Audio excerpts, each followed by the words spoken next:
What's up, guys? So I'm using the 18 to 55 from Fuji, and this is probably the best kit lens I've ever used.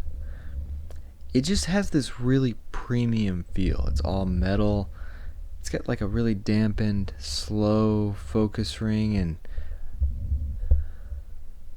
the zoom ring just feels great in the hand.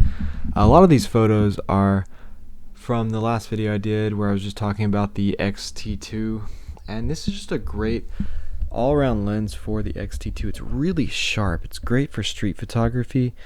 You can get a wide shot and you can zoom in and grab some action somewhere, but it also has a little bit of bokeh because it does have a wider aperture than most kit lenses by quite a bit, and it's very sharp. It's a lot sharper than a lot of kit lenses.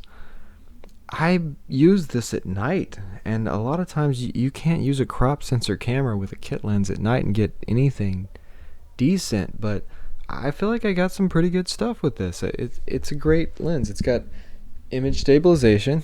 It's not water sealed. If it had any type of weather resistance, it would just be the perfect lens because the body is weather sealed on this camera. So yeah, I think this is a excellent lens for Fuji. I'm going to be doing some more videos on this lens and this camera, and I've got some Canon cameras and some other stuff I'm working on. So if you enjoy this kind of content, reviews, tutorials, and videos about what I'm learning as I grow as a filmmaker, hit that subscribe button, and thanks for watching.